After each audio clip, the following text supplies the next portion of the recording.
level is really at 112. So you got to have that reality check. And a lot of times, if you're not skilled enough, you need to go to a mentor, a coach, or someone in a professional association to get that that level setting. So then another mistake that people make is they just wing it. They think, I'm just going in this conversation and I'm just, you know, we're going to figure it out. And then you set yourself up to fail because you're not prepared with information. So one of the things I teach is my latte method, and we can get into that in a little bit. But oftentimes people will say, oh, you know what? I should have said this in that conversation. I should have done that. What happens is, because you were winging it, you didn't think through all the way. So when I teach people how to negotiate, I teach them to negotiate so that they don't have as many of those, oh, I should have said this, I should have done that type of moments. Yeah. You know what I hate when people do this, when they say that they're open. Do not ever say that you are open. Yes, because when you say you're open, that's code word for I'll take anything, I'm desperate. Yeah, absolutely. And y'all, I will even, just, share this with y'all, this secret, or really, I don't even think it's a secret. I think we should all know this, but I remember at several of my previous jobs, I was responsible for the hiring. Like, I would ultimately make the last decision, but I still had a budget I had to look at, right? Right. And so many times I would get, recommendations from my boss to give them something that's below the budget. And so this isn't just with one company. This has been with several companies. So y'all have to remember, for some companies, it really sucks. It's a shitty way to do business, but sometimes people are giving you less than what the budget, like what they're being budgeted for. So if you're not asking, I've seen it happen so many times. Well, and here's the thing. You have to realize and recognize that the first offer is rarely the best offer. That first is typically a starting point, right? So if you go in, here's another mistake. People accepting too quickly, right? Without actually getting into the negotiation. So when you think, oh, this is the best offer, this is money right here, I'm going to just take it. You're really not putting yourself in a position for that company to fully understand the value that you have, because you're not having that value-based conversation. And then on top of that, when it comes to really understanding mistakes, like you just shared, Brittany, multiple people are making a decision about the budget. So you have to keep that in mind. That's probably been my biggest, in terms of being a business owner, my biggest mistake negotiating is that probably 2 years into my business, I had a huge business deal on the table and negotiated for months. We got down to the point where we were redlining the contract. For those of you who are not familiar, when you have a contract and you're negotiating the terms, you go back and forth and you'll redline the contract, changing terms to make sure it's agreeable for both parties. Well, one of my red line items, my counterpart who I was negotiating with, he ends up telling me, oh, you know what? I have to get this approved by somebody. And my stomach dropped. I thought I was up, because in that instance, the negotiation mistake that I made, that I recognized, was I wasn't negotiating with the right person. I wasn't negotiating with the decision maker. But in terms of like job seekers, typically they'll have to talk to either the hiring manager or the recruiter, but there's still other people behind that who also influence that decision. Yeah. No, good question. Amia Music, hopefully I'm pronouncing that right. They just said, what tips do you have to negotiate before you accept? And how do you know who to negotiate with? Good question. Yeah, so how do you know how to negotiate with? This is so simple. You just say, who's involved in a decision-making process? That's not a trick answer or anything like that. Most people can tell you, oh, okay, well, this and this person is influencing the decision-making process. So what tips do you have to negotiate before you accept? Well, you have to know what you want, right? Out of the gate. You have to know what you want from the offer. Are you looking for career growth? Are you looking for exposure? Are you looking to get involved in professional associations?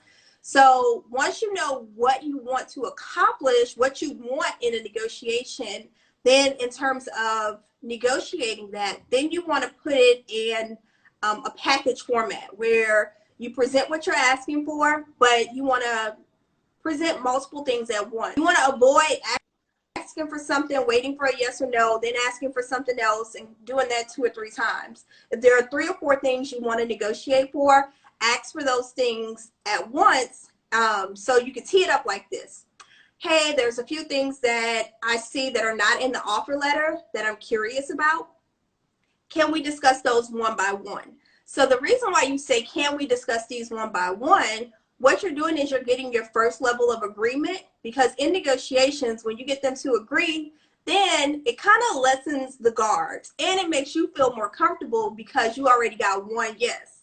So then you can tell them, okay, well, I want to talk about working from home, telecommute, childcare reimbursement, continued education, things like that. And then you can get into that discussion one by one. But to the person who asked the question earlier, what tips do you have before you negotiate? Keep this in mind, that the negotiation doesn't truly begin until you have the offer. So if you start asking for stuff before you get the written offer, you can jeopardize actually receiving the offer. So wait until you get that verbal offer and that written offer before you really start getting into the nitty-gritty. So before that, you just want to make sure that when you're going through the interview process, you're presenting open-ended questions. Open-ended questions are questions that can't be answered with a yes or no. So they're expansive questions, right? Restrictive questions are questions that can be answered with a yes or no. So those put you into the box. The reason why open-ended questions are important throughout your interview process is because information is power. The more you know, the better informed decisions you can make. And negotiation is all about having a conversation with enough information so that both parties will walk away with a win-win. Yeah, no, I love that. I wanted to just ask you something, kind of peeking back on what you said earlier about not accepting the offer too fast. It might sound like a crazy question or a dumb question, but what does that mean, like too fast? Does it mean like once they call you with the offer, don't accept it right then? If so, how long do I have to play the waiting game? Because I think a lot of people, we may respond so quickly because we're like, okay, well, we don't accept this offer today or tomorrow, then they're going to be like, girl, bye, let me go to the next person. But we know that that's not true, but like, you can expound on that.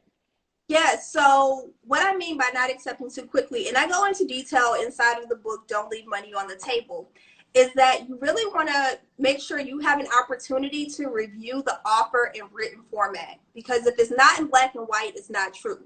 So to your question, Brittany, if they call you and say, hey, we love you, we want to make you the offer, will you accept it?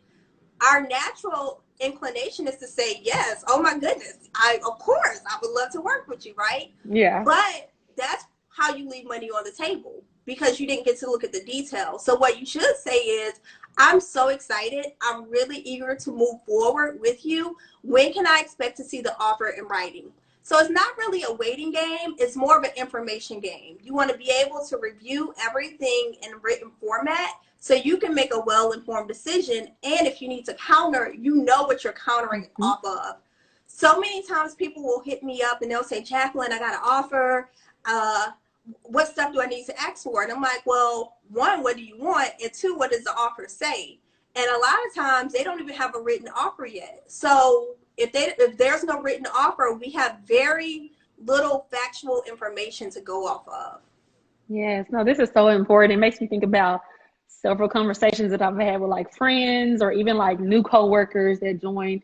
Oftentimes people don't even know like the logistics or like fully what they're getting in the job until it's too late. So maybe, they're wanting like, maybe their new job, their insurance won't kick in to maybe like 60 days from now. They didn't realize that, but part of, them accepting the offer, they wanted to be able to go to the doctor sooner than later. Or a lot of, you just have to know what you're getting, what you're signing yourself up for before you commit to anything.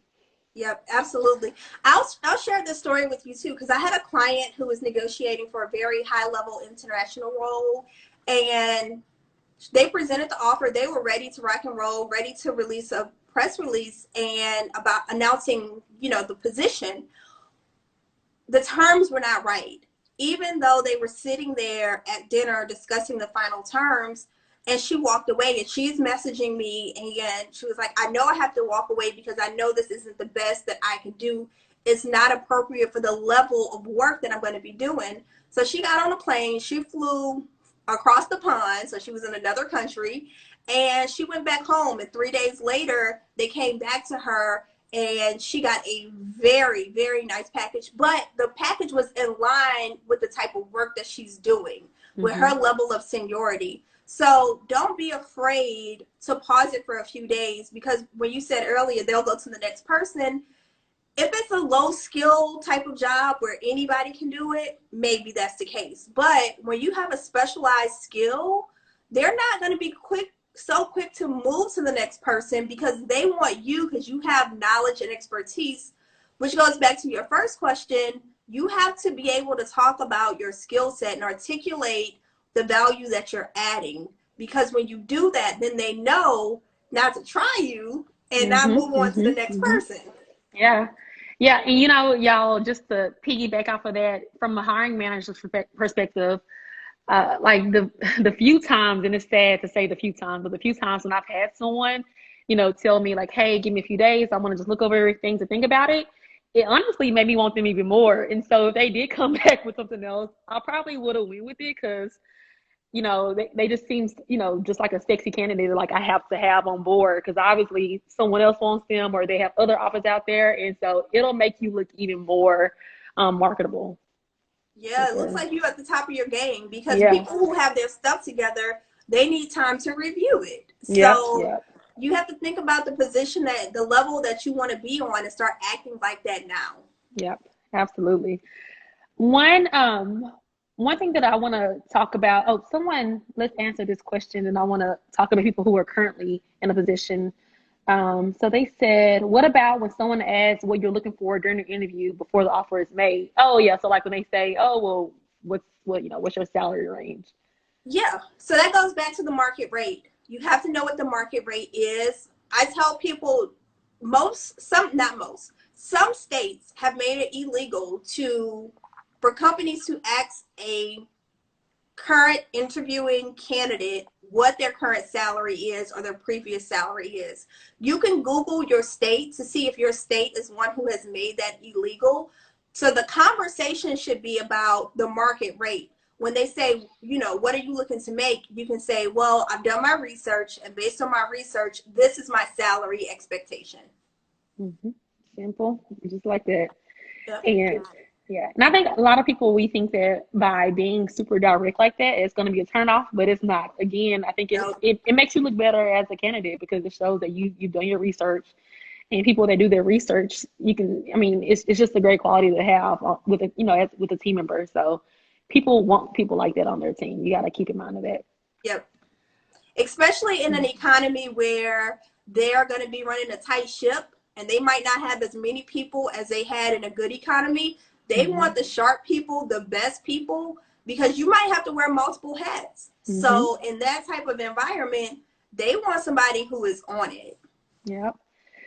So now let's turn the conversation a little bit to the people who are currently in their position. So, you know, let's say you've been in this position for a couple of months. You just had your annual review this past December or January, whenever you have yours, and maybe you ask for something more, but your boss is telling you, well, let's wait a couple months before you make a final decision on it. What tips do you have for someone that's currently in a role and they wanted to negotiate their salary, but then this came up? Yeah, so if you were about to negotiate your salary, because it's hit like right around performance review season. Yeah. And a lot of performance reviews either just got finished or they got put on hold for now. The couple of things to keep in mind: it's still imperative that you articulate the value that you add, even if you're working at a reduced capacity right now. What I mean is, let's say you're working from home and you're sharing your home with your kids and your spouse. So you're not as productive because you got a lot of stuff happening. That you're still working, okay? So keep this in mind. You are still contributing. You want to keep a very detailed record for yourself of what you're doing during this time. Any type of adjustments that you've had to make as a result of this current crisis, You want to be able to articulate, okay, this is what we were doing before crisis. Once the crisis hit and things shifted, this is what I started doing. And this is the impact on my team, on the organization, on the company, whatever. So use that formula. Okay, this is what happened before. As a result of the crisis, I started doing this. And this is the result for my team or for the organization. Use that as your framework. So what will typically happen, and what I'm starting to hear from some of my clients, is they're saying, okay, well, we're not making any new budget decisions right now because our revenue is being impacted. So the main thing to do here is say, okay, when can we revisit this conversation? So find out when can we revisit, and what metrics are you going to be looking for? Okay. And then it's, as the employee, do everything in your power to hit all of those metrics along the way, and be able to articulate when something happens and you get a win at work. We do Wednesday at Zero Gap. You want to be one of the metrics that we're going to discuss when we talk about the promotion or the raise in a few months is this. I actually hit that. So have those casual conversations. Don't just wait to the next performance review. Mm-hmm. Yeah, I love that. Keep in mind, ask exactly what they're looking for. And one thing that, I experienced when, like in my old job, is that I would have these conversations with some of my employees, but they would never follow back up. Or they will follow back up maybe when, times were getting rough in their household and they realize like, oh yeah, I never revisit this conversation. And then they come in and they don't have their they don't have their ducks in a row. And so, if you have to set calendar reminders to remind yourself, but you have to follow up. Definitely set calendar reminders. So this is one of the great things about working with the coach. With my clients, it goes on my calendar and it goes on their calendar. So when life gets real and all kind of things are going on, things are hitting the fan, you're not thinking about, oh, I need to go back and have that conversation. But when you have, a coach like me or someone similar, they're touch bases with them. Hey, here's the documents you need. You have these things together. Go back in and have that conversation. And I had a client who she missed her meeting with her supervisor during that time where they were going to revisit it. So earlier this year for her performance review, they tried to give her what she should have got last year. So it was a lot of work. When I tell you a lot of work, we had to do a lot to get her the money that they told her they were going to give her last year, plus the money that she should be compensated for this year. Because based on her metrics, her KPIs for her company, she was on track to get 2 bonuses. So when you miss those deadlines, you're leaving money on the table. Yes, don't miss those deadlines. I want to open up for more questions. We've had some people that have asked questions throughout. If you're just now joining, I have Jacqueline Twillie on here, the founder of Zero Gap, and she's discussing different salary negotiation or just negotiation tips, period for looking to make more and I think I was buffering, but they're looking to make more or just to, get paid their worth. And so if you have any questions, drop them in the comments and we can start answering more. But I'll wait for more questions to come in. But in the meantime, you touched on this a little bit earlier, but I wanted to see if you had any other, insight that you want to add. So like outside of the money, the physical, like cash in the bank, what else should people think about negotiating when it comes to their compensation? Yes, I'm so glad you asked that. And so I went back to my book, Don't Leave Money on the Table, because on page 23 and 24, I just have a list of the things that you should think about beyond salary.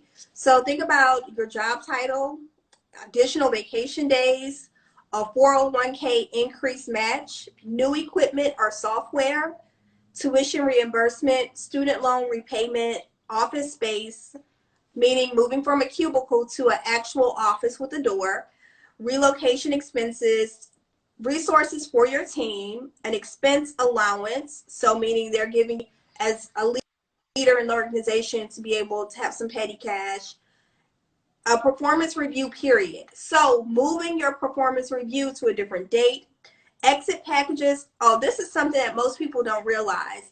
when you first take a job, especially as you go higher in your career, you need to start negotiating your exit before you accept the job. It's kind of like a job prenup. So what happens I've never heard of that. That's interesting. Oh yeah, it's so popular. A lot of people in our community don't talk about it, right? This is like a hidden secret.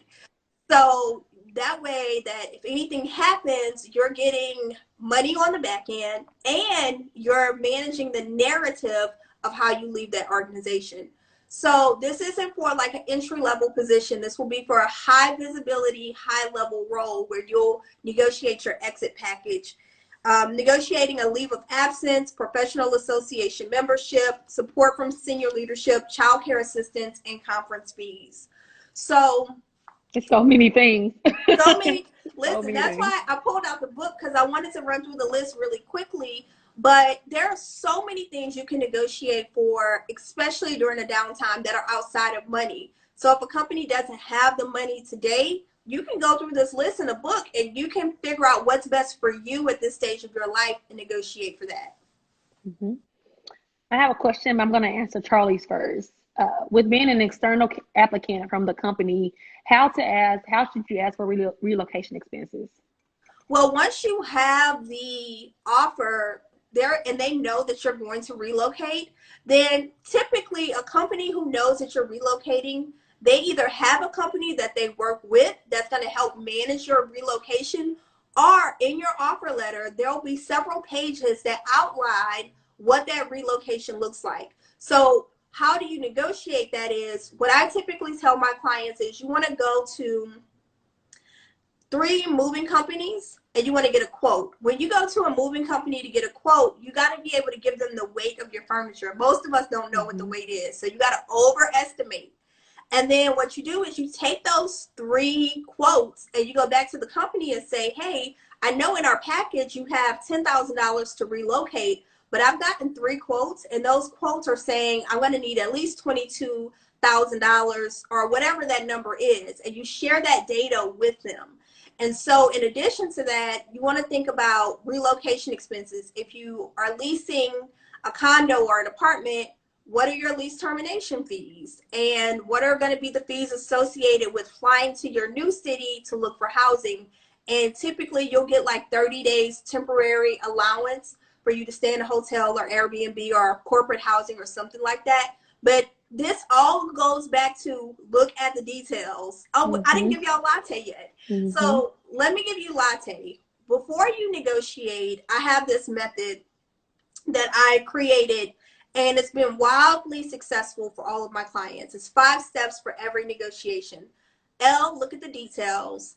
A, anticipate the challenges. T, think about your walkaway point. The second T, talk it through. And E, evaluate the options. So I go into greater detail. We don't have enough time today, but I break that down inside of my book, Don't Leave Money on the Table. So when I say look at the details, when I was mentioning earlier, don't be too quick to accept the offer. That's why you need to see the written offer. Because if you don't know what's in the written offer, you don't know what to negotiate in that relocation package. Yeah, no, absolutely. And one other thing, when you think about relocation and look into the details, a lot of companies, I think most companies, they have a clause as well within that. So like, for example, let's say that you get to the job, you like it, but then you were, interviewing it, to a lot of different places, and 3-4 months down the line, you decided, well, I'm going to, leave this job and go to the next one. Oftentimes there are clauses in it that says, if you leave, you owe us this money back within a certain time period.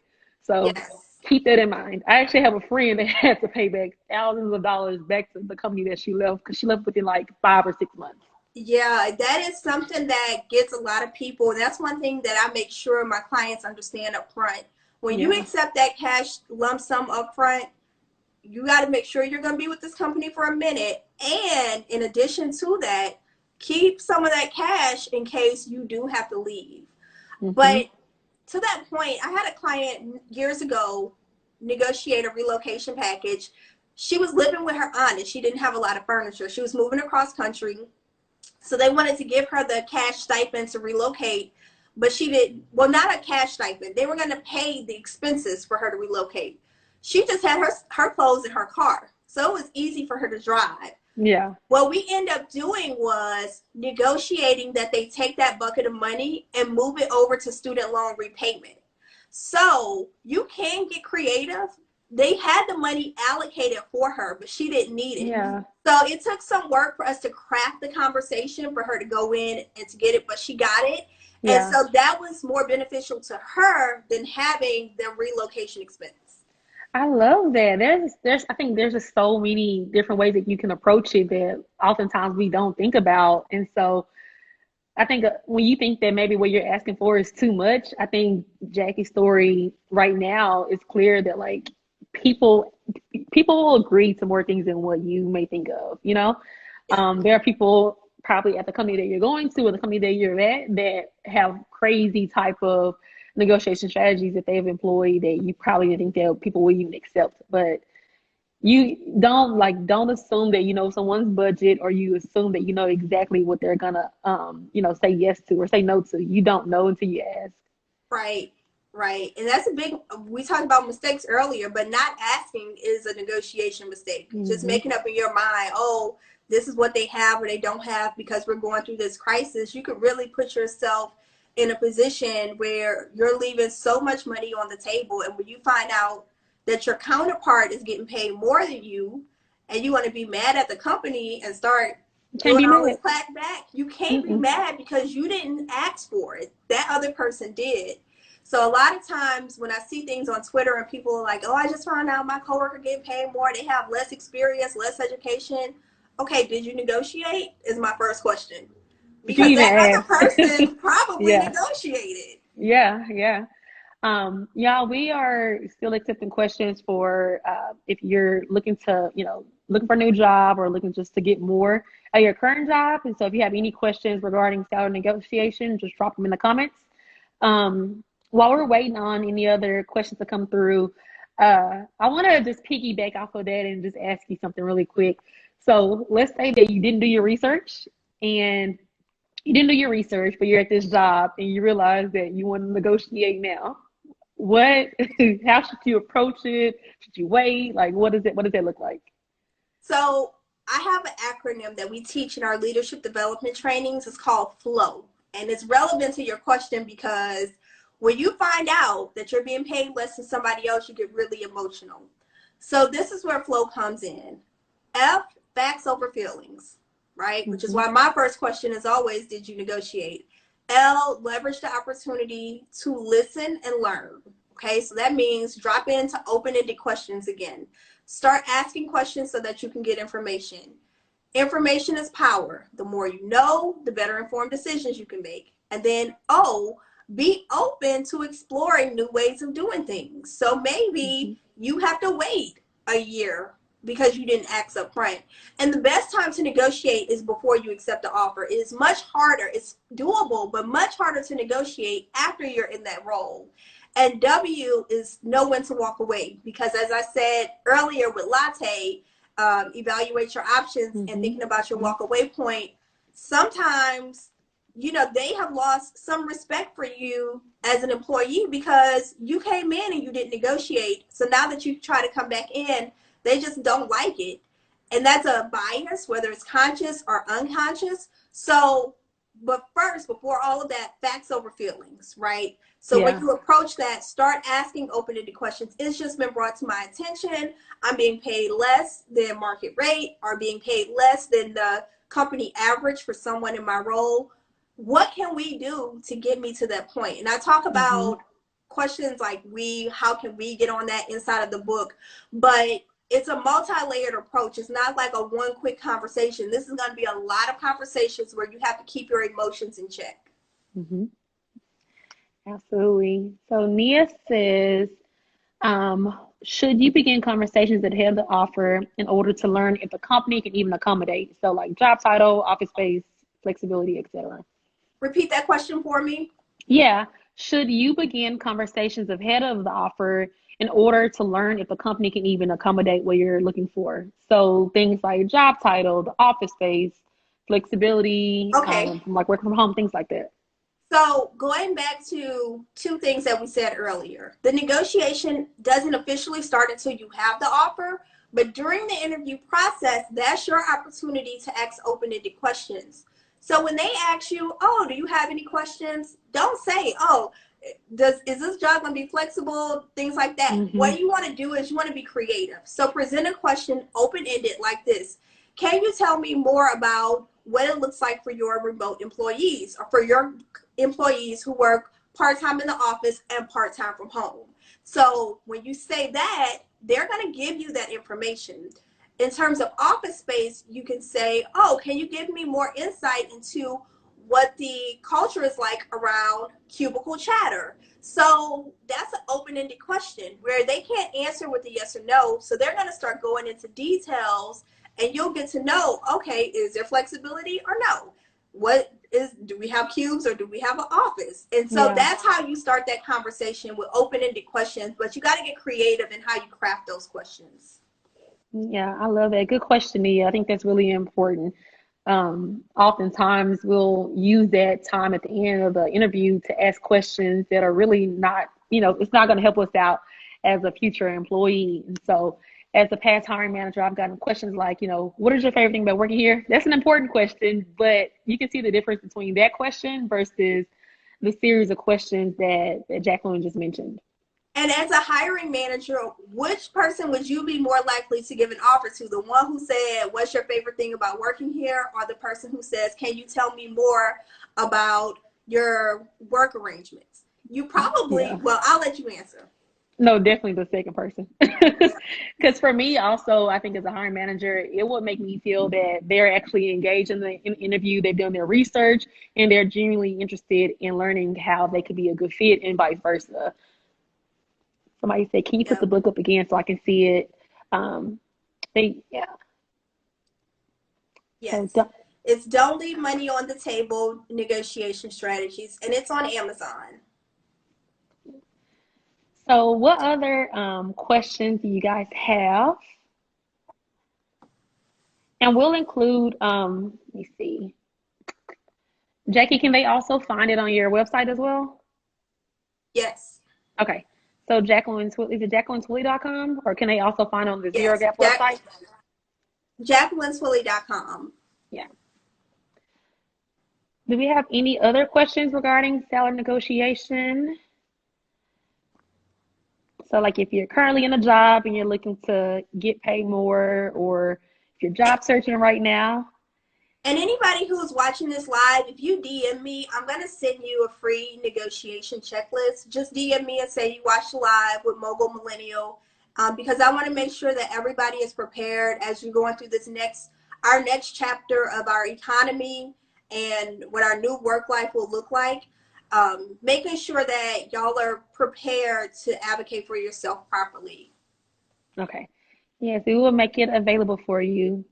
And y'all, listen to what Jackie just said. Slide in her DMs afterwards. This is free game. Y'all already got like a ton of free game right now, but get that checklist. Yes. Someone said, friend is also in current educational position, not certain of her negotiations before, but will that be something that may be negative in negotiation of her referrals? So here's the thing. I think what she's saying is, will it be reflected negatively on her if she did negotiate in the past? Your work ethic speaks for itself. So you also want to make sure that you're performing at the highest possible levels. We talk about, there's a chapter in both of my books, Navigating the Career Jungle is the first book, and Don't Leave Money on the Table. There's a chapter in both books where I talk about emulating excellence without excuses. And that means doing 110% of your ability of that job in that position. It doesn't mean strive for perfection. So if you haven't negotiated in the past, as long as your character and your work ethic speaks for you, you can take that to be a catalyst. And then another way I'm taking this question, because I don't have the full context, is that when you are in a position where maybe you're not prepared to negotiate, you say things and they come out real wrong and rub the person the wrong way, what happens then, it can impact you negatively, but you can always go back to that person and say, you know what, I was really nervous and I recognize the way I said that, it did not come off the way I intended. and just leave it at that. Don't go on and on and on, because people can appreciate that, and other people get nervous negotiating. So if you ever make a mistake in negotiation, just acknowledge it. Don't dwell on it. Don't keep repeating it over and over again, and then move forward. Yes, you got to remember that the person that you're talking to, they're human. Yes. They probably made the same mistake when they first started at that company. They're probably still making it right now if they're looking to, get paid more. And so just be honest, be genuine, and you never know what could happen from there. Samantha said, is it appropriate to ask what qualities another person brought they got the salary you want? Yeah, but here's the thing. That's a tricky one, because it's not just their qualities, it is their relationships. A lot of times people come to me and they'll say, my coworker's getting paid more than me. They don't even have a degree. And people get paid more without a degree, right? Yeah. So it can be that they had a relationship with a lot of people. We talk a lot about networking. I talk about networking in my books, because networking can get you an extra $100,000, hands down. It doesn't matter what degrees you have or what other skills you have. You cannot even be the best people person. You can look at that person and be like, why are they in that position?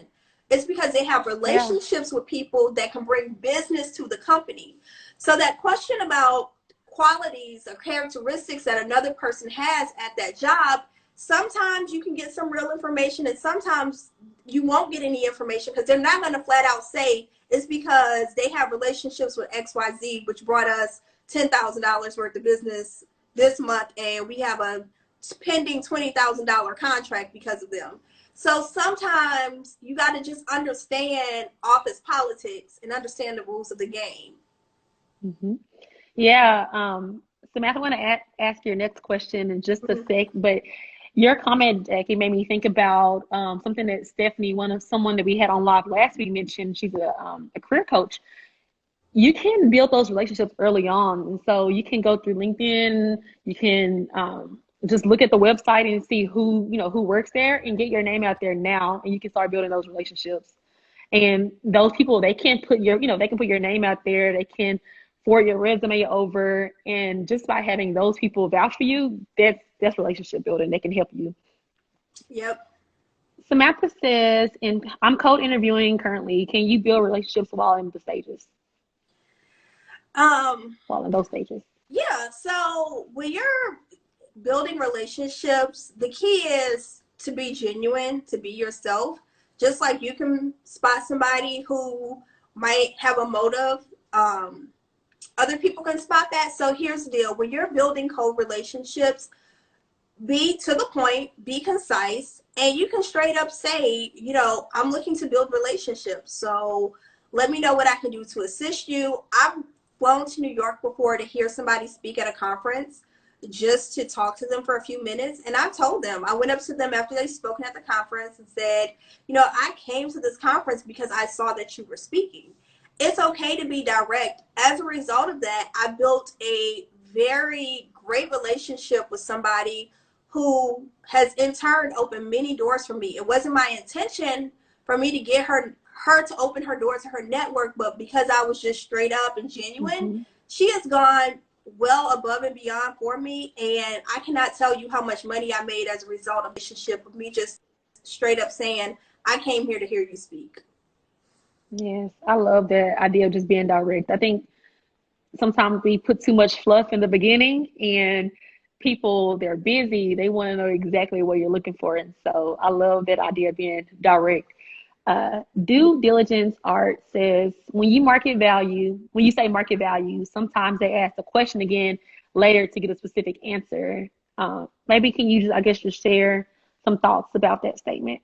Yeah, so when you are giving them your market rate, you want to be clear, and I give you some language to use inside of the book of how to address this question, but just tell them if they want to clarify, I've done my research. Based on my research, someone with 7 years of experience as a graphic designer in Jacksonville, Florida, they're going to earn around $95,000. What I've done in the past is I've received several awards. I've been recognized by the agency of choice for this and that. And I'm consistently recognized as one of the most creative graphic designers in the company, in my current company. So as a result of that, I know that I should qualify for even more than the market rate because I perform at a high level. So when they push back, don't go back to the number. In the example I just gave you, you go back to the value that you bring, because it's not about the number at the end of the day. They want the person who's going to help them shine. And especially during a crisis where some companies are going to be cutting back and running lean ships, they don't just want the cheapest person. They want the best person who's going to be able to get the job done and help them get to a place where they can start being profitable again and bringing in even more revenue. Absolutely, absolutely. Great point. Um, yeah, I think we are at time now. Oh, okay, we'll answer this last question and then I want Jackie to tell you more about her worksheet again and how to find her. So Samantha says, help defining your value. I guess she's looking for help defining her value and like how to determine that. So Samantha, I'll tell you, check out my book, because the first chapter is going to help you be able to begin to articulate your value. So that's Don't Leave Money on the Table. But hit me in the DM also, because I'll send you the link to my podcast so that you can hear. I'll walk you through several examples of how you can start being able to identify your value. There's one example that I share in the book where I talk about, if you get a lot of compliments, for instance, Samantha, people come in and say, Samantha, you did a great job in that meeting. That was an awesome presentation. And you say, oh, that's no big deal. Don't worry about that.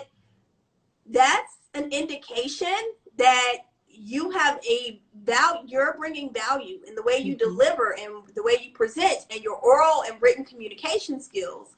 When you say don't worry about that, you devalue yourself. And so when you go in to ask for things, it's not that you're devaluing yourself in the moment, it's that you already devalued yourself when you said don't thank me, no big deal. So that's one way. Yeah, so that's one way. But then the other thing is you have to begin to be able to piece together, oh, people keep complimenting me on this. It's easy for me, but because it's easy for you, doesn't mean that it's easy for everybody else. So you have to be able to slow down and take an assessment of your skills so that you can start putting these things into a framework. But I'll send you the podcast episode where we can go deeper into that. Yeah, thank you. Thank you. That was great. Well, Jackie, if you can just tell them again about the free resource that you have for them and then how to find you. Yes. So I'm Jacqueline Twillie on Instagram. So if you click this live, you can go to my profile, DM me, and I'll send you my free negotiation checklist. But I also have books on Amazon, Navigating the Career Jungle and Don't Leave Money on the Table. And so I have a podcast. I saw Leslie give my podcast a shout out. I appreciate you, Leslie, for that, for the love that you're showing. The podcast is Power Banking. And if you go to Power Banking on any podcast platform, you can find that. There's almost 200 episodes. People listen to the podcast and make a lot of money. They make major career moves. And so you can use that as a resource for you. And then lastly, I just want to tell everybody, we're in uncertain times, but when I graduated from college, I was in the middle of the recession. And I graduated. 2 weeks later, I interviewed with the company, a Fortune 100 company, one of the biggest brands in the world. We all know the brand.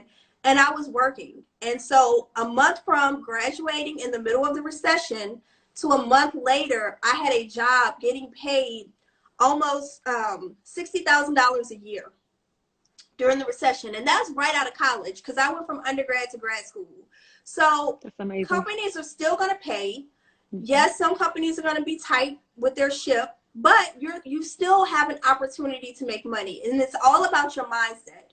So if you can go into this with a mindset of, I'm going to find a great company to work for where I get to bring my skills to the table, then you're going to walk away with something better off if you're just doom and gloom saying, oh my goodness, the world is crashing, because we do feel like the world is crashing. Let's be real.